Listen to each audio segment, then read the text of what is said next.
Ujane mesakne mung disawang kancane. Aku tau mergane ning kono, ning luar negeri, Thailand, puput tangan duwe kabeh nyawang aku. Malah metu rokok. Nah iya. Terus aku rung mengo rono lho kancane. Kancane. Cerita tingkae Aku mengo rono kancane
nanti kok sore mau ngakeh piyai-piyai sing salaman karo aku. Kula niku estu Pak Dalang ngidula kalih garwane jenengan.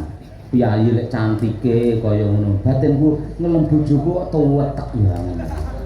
Lha kuwi tandha tresna.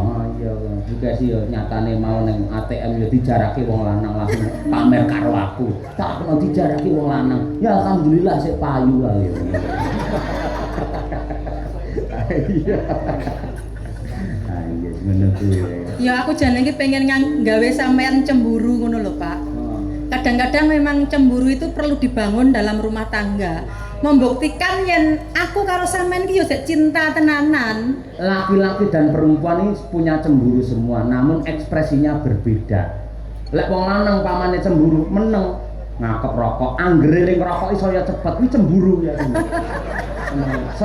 Kuwi cemburu. Lek wong wedok nak ora, lek wong lanang meneng, wong wedok mesti pitik dimusuh, lawang dimusuh, berias ngono kuwi. Lunga, ayo minggat pirang-pirang jam. Mulih dhewe numpak Grab. Tak kira ya kabeh wong rumah tangga pernah mengalami hal-hal seperti itu. Itu malah awake dhewe iki saya romantis ngono lho, yen bar tukaran nenek sing purik minggat ngono kae, terus bali dhewe ora apa-apa. Niku tambah romantis ketemune, ngono lho Pak. Pure apa to pure? Cara Tulungagung pure iki ya nesu karo bojone terus balik mulih nang gone wong tuane. Oh iya. Ulangkan saja aku pada ayahku atau ibuku. Kayak iya. Ya tak nek aku niteni anggar bar tukaran wah tenan menggebu. Iya. Iya.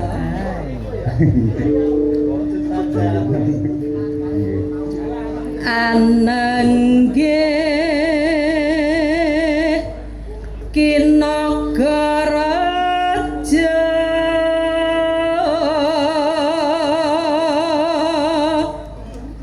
sasilih nyinaga kini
asik ya apik, kreasi ya jos, apane karyane Mbah Sukron menguasai lek Bu Kesi. Iya.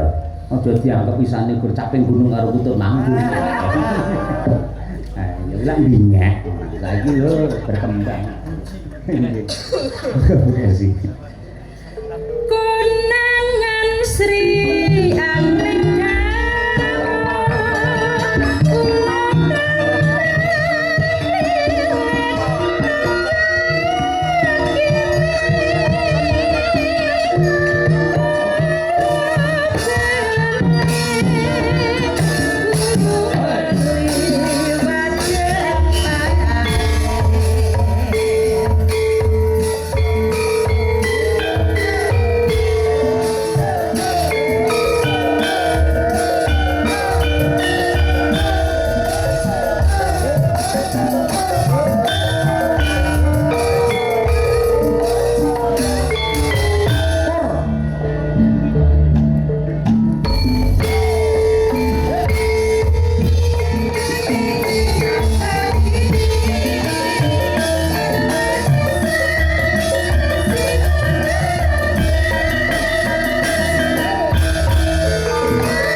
luar biasa suarane sih banter iya terus ya sik cetha kedale ayo kelintune sik cetha iya panjang ya kehebatane Bu Kesi nggen kuwi a i u e o ne iki sih jelas kabeh anggere nyindeni talu jarwa muda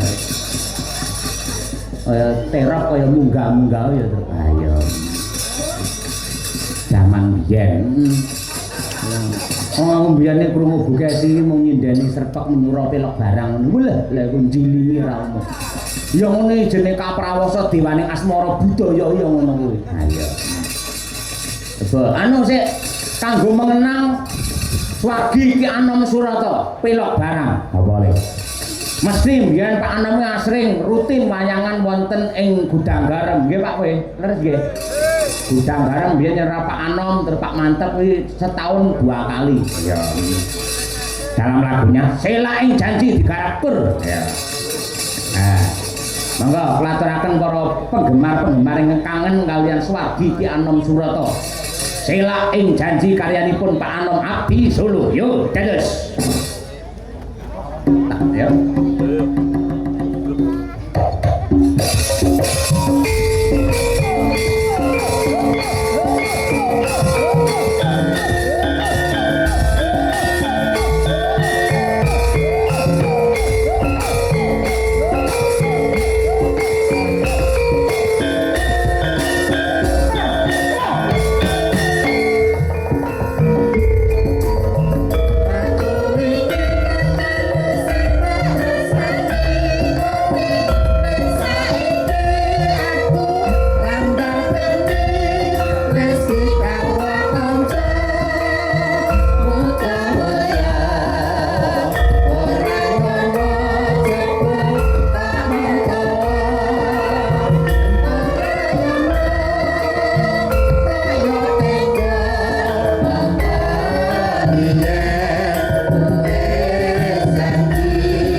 Mugi-mugi swargi Ki Anom Surata tentrem wonten ing kasuwargan langgeng. Amin. Ya rabbal alamin.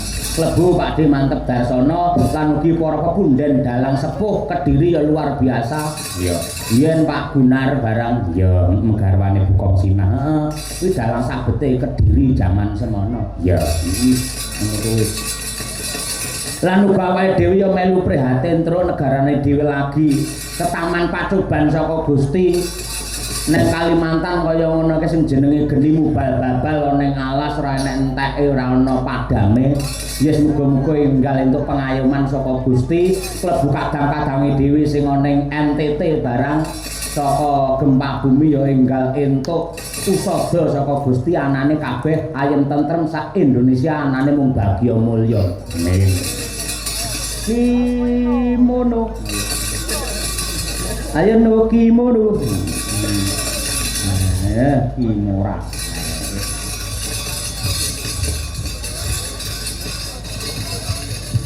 Nah. Pun ngantuk, Nduk? Dereng. Tenang. Dikit. Oh, dikit. Nah, tak takoni bar kuwi ya kathah kali ngono kuwi ya. Nggih, sugeng injing Pak Dalang. Sugeng injing Cahayu luar biasa. Nggih. Sing ngeterke rene wau sinten? Napa? Sing ngeterke teng mriki sinten? Ibu, bapak, kali mbah kula, kali kakak kula. Kok akeh men? Ngono ya mangan kabeh nang kene mau. Bu mboten langsung ke panggung nggih. Nggih. Lah ndi bapak ibu teng pundi? Mboten ngertos wong pisah kok. Maksudnya mboten pisah, maksudnya pisah nggone. Oh, nggih. Boleh ana ndong bapak menjiki bae ora. Kene ora enek. Lah biyen cilik aku ya enek kene jenenge dolanan gambar gareng karo Garuda ngene enek biyen. Zaman aku melu bapak nang nggen pagu murah pelemahan ngono mendhe enek mainan ngono kuwi. Gambar gareng, gambar Garuda. Aku lagi nyedek nang lha iki anake dalang pondo ngalih aku. Ayo konangan, konangan ngono kuwi. Jadi lan cerita liya-liyane ngono kuwi. Sampeyan favorite sapa to? Pamane kaya Pak Cahyo kan mesti duwe dalang idola sebagai inspirasi. Pamane kaya Mbah Nato. Oke. Maksudnya presiden idolamu. Heeh. Oh, nggih. Idolamu dudu idolaku. Nggih.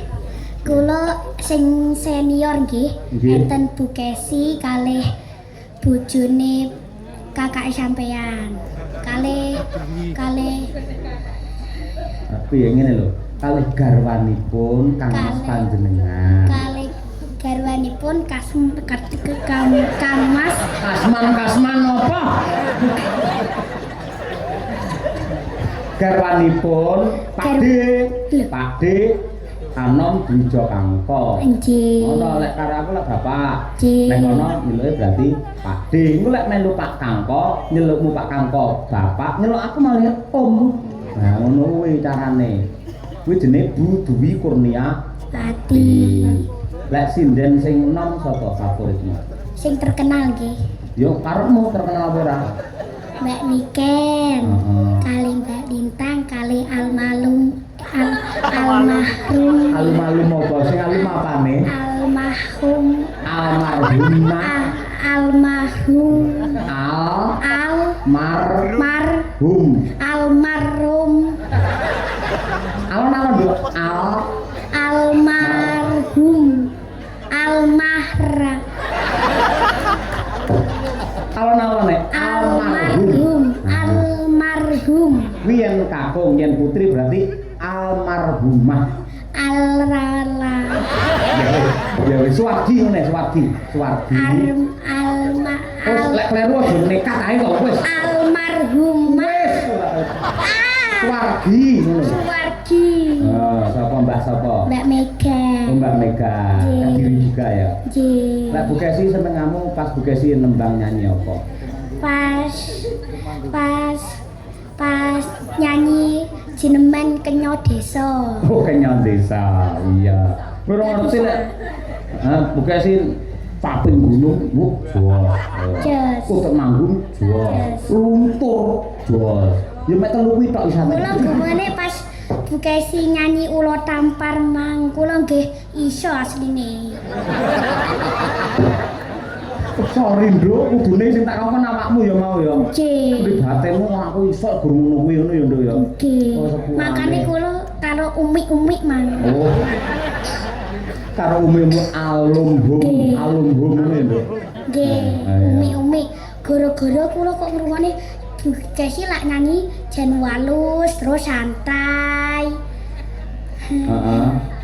Kalih Heeh. garwane sampeyan, kalih duh napa nggih. Nggih, pokoke niku nggih. Halus wis. Nggih. Aku ora ngerti lek sampean bae iso ulo tampar ngerti kok. Gandeng ulo tampar wis diaturake. Kowe nembak ulo sawa ya, Nduk? Mboten kula badhe nembang jeneman kok. Wah. Jeneman apa? Jineman. Oh, jineman. Nggih. Ayo. Mbak Merga iki wis wargi berarti lek nyeluk piye mau? Almarhum Mah. Ayo. almala Wis nembang. Lek guru ngono kuwi akeh kancane nembang apik omong bingunge akeh ngene ya. nggih. Nembang ayo ora apa iki. Kula badhe nembang jeneman mijil ketoprak dilanjutaken jeneman adu semu nggih. Nggih. Yo berkate ndang ditung. Nggih. Niki masa makmu berkate niki. Oh iya. Ayo Mas Joko nih jenenge. Ayo. Tapi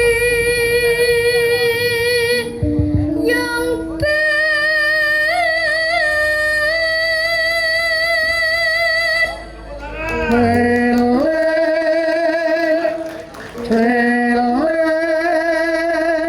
Jan suaramu kaya almarhum suka apa mau? almarhumah. Ayo.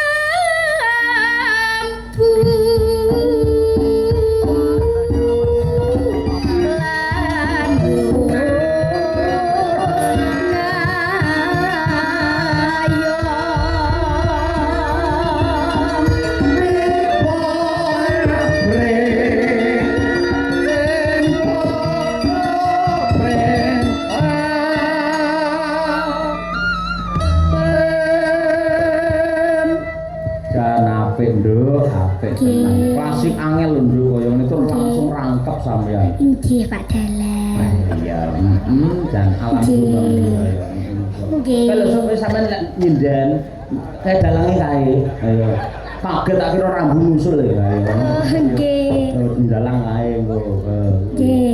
Arep takilan iki kae. Nggih. Terus ndek ayo.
lanjut nggih Pak Dalang. Lanjut harus lanjut no.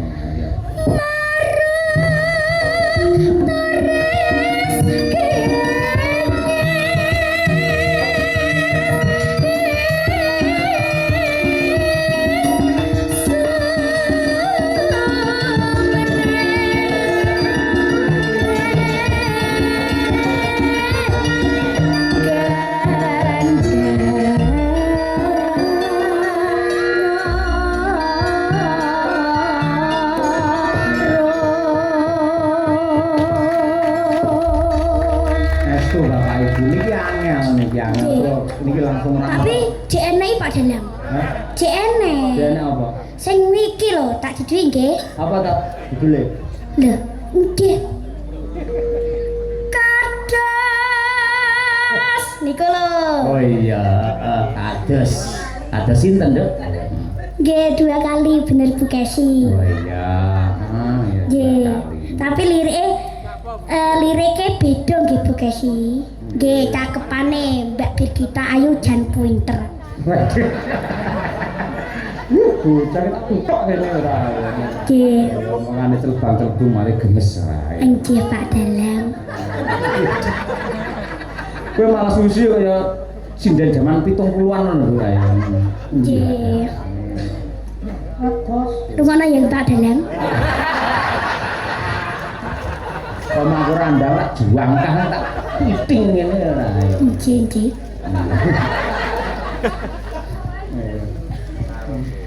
Kados Gusti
Belanda ya apa? Ponce.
Kula nyapa to kok nglirik sampean terus.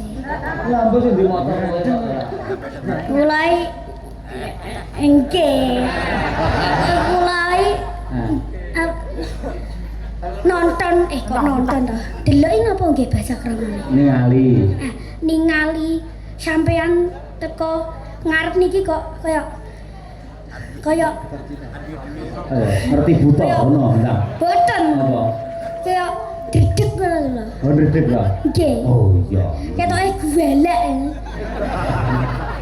Wow. Nggih. Kok ngono galang karo sampean yo gemati yo galang. Nggih. Nggih. Nyapa nyamang aku tuh nyamang bugesi nyamang aku nyamang bugesi nyapa? Dikongkon bugesi ngene.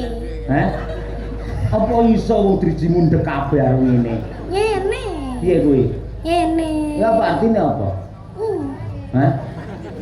Sarange. Wah, sarange ya. Nggih. Dasar. Nggih. Lali nembang sik-sik. Nggih.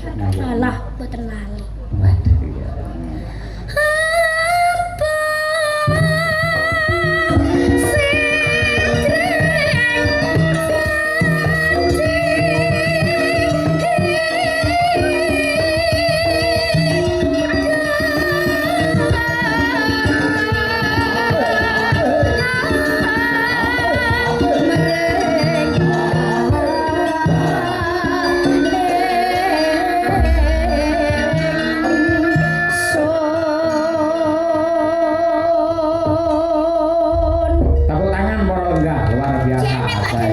Yo tepuk tangan seto. Oke, boten apa. Tepuk tangan. Kita piye to Bu ngono ya. Ki malah wijine wis rampung. Terus arepe apa? Jineman adu semu. Angel men mbok adu jago ae. Oh, alah. Ayo. Nggih. Mas tarase nggih, Mas. Tarase nggih, Mas, mripate.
Wis ki mau, Nduk? Nggih, sampun. Luar biasa. Sik Pak Dalang.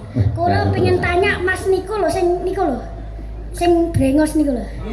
Nah, niku nggih sing niku. Kok mang pas kula nyanyi kok ngene nggih. Ngene napa niku? Hah? Ngene. Ngabani. Ngene napa Mas?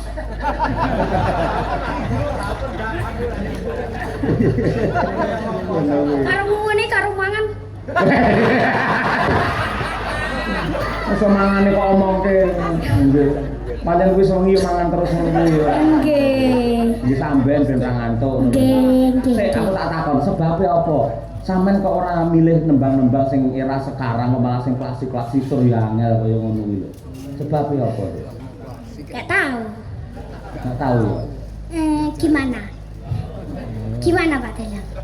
Gimana ra melu gimana ora? Nggih pingin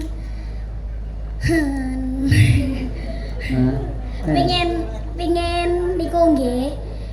Pengen lagu sing dhisik terkenal, saiki gak terkenal, pengen diketerkenal meneh. Oh iya, gitu.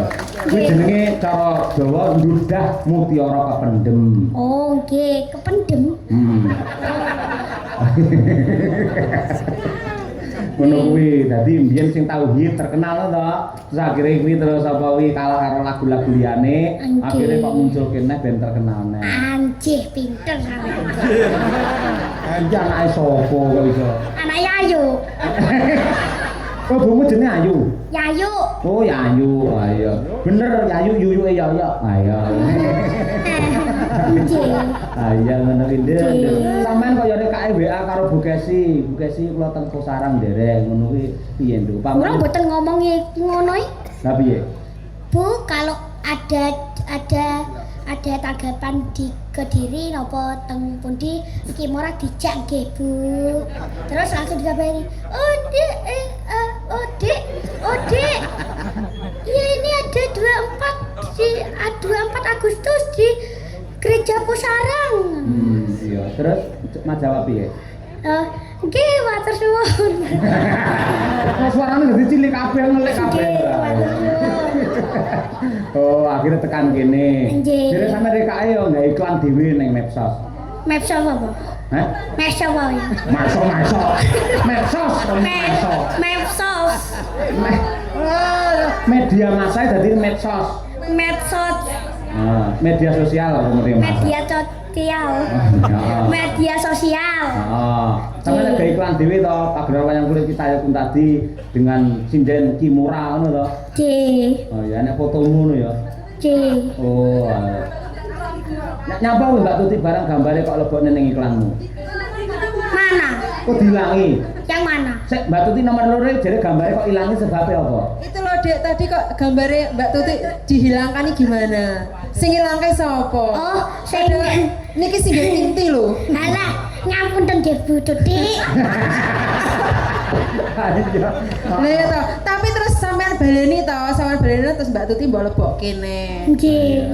Wah, sing nggih tampil ibu kula kali bapak kula. Oh, sing gawe pakmu karo mbokmu to? Wah, ngawur. Oh iya nggih. Kula lalian nih. Lalen ya. Nggih. Umur semono iso lalen iki piye? Ya wajar.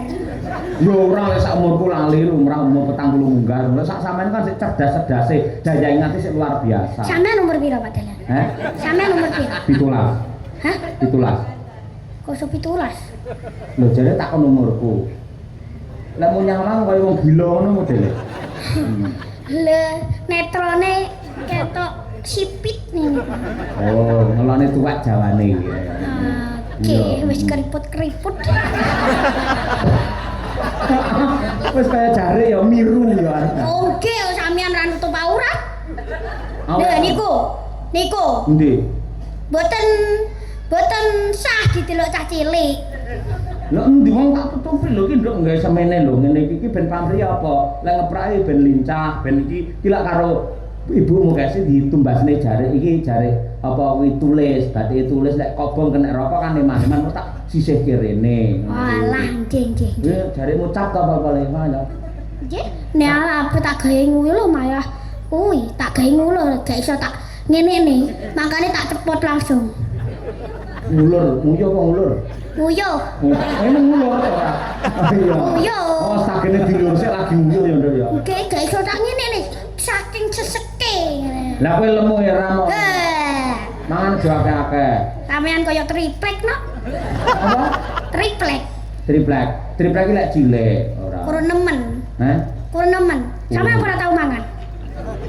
Mangan, padha ae sego ya tak pangan. Oh, nggih. Mau apa tak pangan sing penting bergizi. Nggih. Pengen diberi apresiasi karo Bu Kesi ora? Mau. Kula pengen besok kalau ketemu lagi pengen bisa menembangkan Jerman Kenyo Desa. Sesuk bengi tanggapan ora? Hah? Besok malam. Besok malam, mboten. Ada tanggapan? Tenan ora tanggapan? Gak. Wah, syukur lek ngono. Ya wis aku ora tanggapan, turu nang omah ya. Ayo, Bu Kesi ayo memberi pesan-pesan ben saya semangat iki. Ayo. Nggih. Gendho Kimura niki salah sawijining pesinden cilik ingkang multi talenta. Dengan usia masih semuda ini namun sudah menguasai banyak materi tembang-tembang klasik dan itu sangat langka sekali. Jadi Kimura jung guyang-guyu wae. Kan dibuka sih malah cekikian. Rene madhep rono. Nah, nyawang penonton meresani rono ngene. Jadi kuwi Cedhak kene lho. Kene cedhak kene karo Bugasina. Semen jejer karo Bugasina lek esuk muga-muga dadi sinden kondang puncara Anjayeng Bawana iso nggawe arum puncarane Kabupaten Kediri lan keluargamu ya, Nduk. Mapane, Mbak? Tidak mau buka sih kok. Iya, Pak. Iki sudah dadi dadi pemotretan ning iki mrene celometan bocah model ngene ya. Nah, iku mau nek ngendikane Pak Cahyo. Materi dikuasai dhisik, pinter dikuasai dhisik, celometane keri. Nah, iki mau Pak Cahyo ngendikan guyonane. Nek guyon ya perlu, tapi guyone kok diperhalus sithik. Nek ndak apa-apa karena kamu masih anak-anak kecil, bebas. Ngono ya. Contoh matane Pak Dalang iku lho, iku mau. Nah, ndak pareng iku, ya. Nah, ngoten. Ning gandeng kowe sik cilik ndak apa-apa, Nduk Cahayu. Sing penting sampean tetap semangat sinau nyinden. Bugasi arep takon, sampean sinau tembang klasik pertama kali kuwi materi tembang apa, ngrungokke rekamane sapa, Nduk? Kula pertama kali nggih belajar Pangkurinoso. Oh iya, rekamane sapa ning endi lek mau krungu, Nduk? Teng Banana. Banana iki Campur sari banana. Tangannya wae. Pinter. Bar Pangkurinoso terus tembang apa meneh, Nduk sing mbok sinaoni? Ngimpi. Ngimpi, mireng ki rekamane sapa? Banana. Mboten. Ora sandedek, biasa wae kabeh. Tenang, Bugasi gak nakal gak galak, Nduk. Stop. Tak sangoni kok tenang, ya. Kula supe. Oh iya wis ora apa-apa. Ndak apa-apa, Nduk, sing penting tetep giat belajare. Nyinden ning panggung ya penting, ning sekolah ning pawiyatan kuwi juga penting. Aja nganti yen sampean kok bengine nyinden awane nganti ora mlebu sekolah iman-iman. Sekolah tetep yang nomor 1. Nah, ngono ya? Nggih, sampun Pak Dalang. Belajarnya bisa ngene, engko ya. Nah, tak sangoni saiki, Nduk. Wah, sing tuwa karo sing cilik padha lalene. Tak sangoni kok Bugasi selak ngantuk. Walah, malah enak lho ngene iki. Bene kok tak wetak ngono ora. Mbok matur nuwun malah enak. Oke, matur suwun nggih Bu Kesi, mugi-mugi rezekine lancar. Anake soleh-solehah. Iya, pinter. Terus napa? Diparingi sehat. Amin. Diparingi rezeki sing lancar. Amin. Abana. Paringi sehat. Jadi Bu dosen yang pinter dan cantik cerita. Amin ya. Terima kasih Ki Murah. Nggih, matur suwun nggih Pak Dalang sing ganteng-ganteng dhewe. Wah, baru kayak gue malah ngelem-ngelem ora. Alah nggih no. Sama nek tak ajak ning luar Kediri ngono ya gelem. Luar Kediri, oh nggih panggah kuwi. Besok kapan-kapan ya tak sasi ngarep engko nang nggen anu wis. Guru itu sing ngidul nang mbok besok. Guru Kidul. Heeh, Australia. Oh, Australia. Heeh. Oh nggih. Gelem.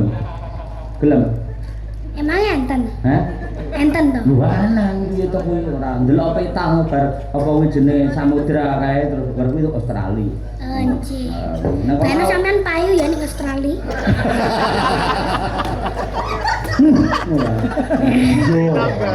Ya biasanya gaya andoke didelen ning sirahe sampean. Enggak kapan. Lah pas niku pas. Maka diedit karo wong asline ora. Alah, oh nggih nggih. Nggih.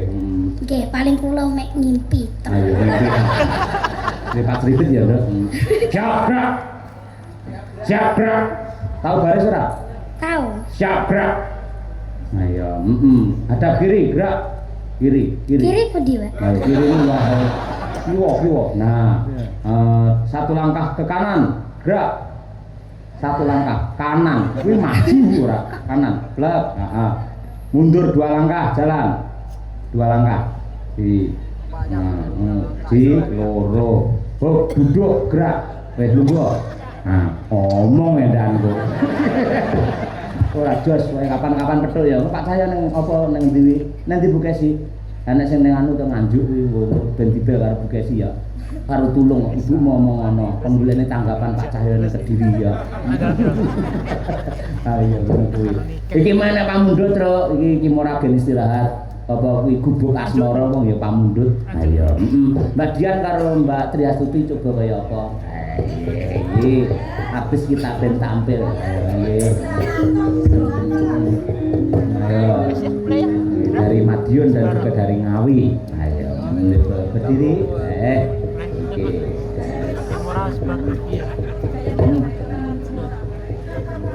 Seragamnya itu apik-apik. Apik no. Jari ya jos. Jos ya. Jos ya ben piye.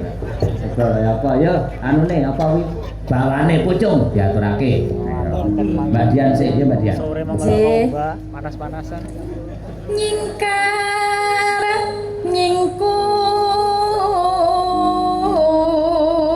nyingkur wiwitane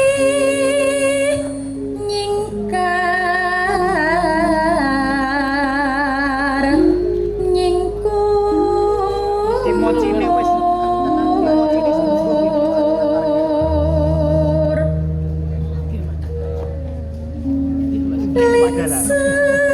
yen ke mutan